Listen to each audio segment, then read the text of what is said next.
It's a very simple poem here in The Lamb, and probably one of the most well-known of all of the songs of innocence. In this poem you have two stanzas with relatively simple imagery. The first stanza asks a series of questions, and the second stanza seems to answer those questions. The speaker of the poem is a little child, as he says. And this little child is like a child who's gotten out of his catechism class, and he's going around talking to the animals. Hey, lamb, how you doing? Let me tell you something. And he's almost marveling at the idea of the fact that he was made by God and the lamb was made by God. The questions in the first stanza, do you know who made thee? Are also the questions that are asked, I think, of the little boy, of us humans. Do you know who made you? Are you aware of who made you?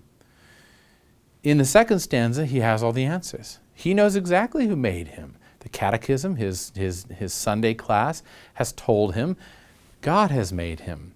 The same God who became a man, who became a child.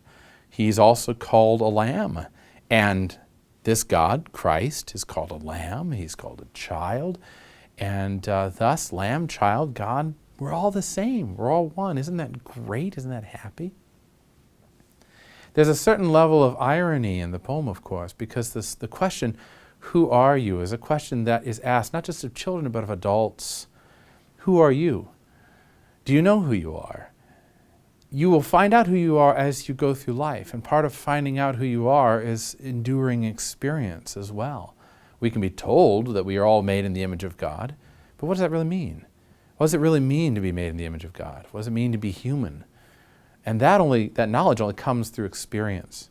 And it seems as though in this poem, the answers, which are beautiful and darling and lovely, are in some ways insufficient for answering the very difficult questions about human life. We see, though, in the plate that a lot of this is borne out in what he painted here, what he painted and printed for the lamb. Notice here that on the sides, the first thing we might notice is that we have the same two trees coming up on either side. Same two trees we saw on the first plate. And also as we saw in infant joy, the rose image. Those two trees now are thinner. They're more like vines almost, or like some sort of sapling. So they're young, they're not threatening and dark, even though they crowd around and make a canopy up above the poem itself. And again, the words seem to be part of the tree. The tree is inserting itself in between the two stanzas in the plate. And down below, at the bottom, we have those same sheep again. Blake seemed to like sheep a great deal. He painted them in several different paintings that he did. But those same sheep, the image of earthliness and of innocence and of unprotectedness, of a certain beauty there, they're crowding about this little boy who is himself naked and is talking to them. And again, that same sort of naturalism, that nakedness that Blake painted in so many of his paintings. He's talking to the sheep, something that in children is delightful. Children talk to sheep and to dolls and to birds and to trees. In adults, it would be considered insane if you were naked and talking to sheep. But in this, it's almost darling. And we see the child speaking to the little sheep. Let me pause for just a minute on that image of the sheep that Blake brings up over and over again. Sheep are white and fluffy. They're like clouds, and so there's a direct connection to the natural imagery of clouds in the sky. But Blake is not necessarily making anything that has to do with a race statement here. His image is one that whiteness represents purity and darkness represents impurity or experience. But he was very well aware of the problem of race in his own society.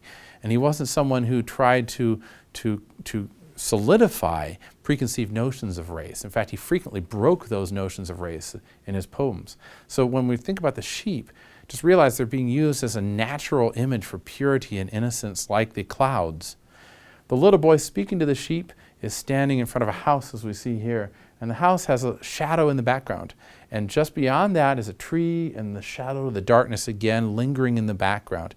So although it's a beautiful, lovely poem, it is one where the darkness lingers around those bright images of tree and sheep.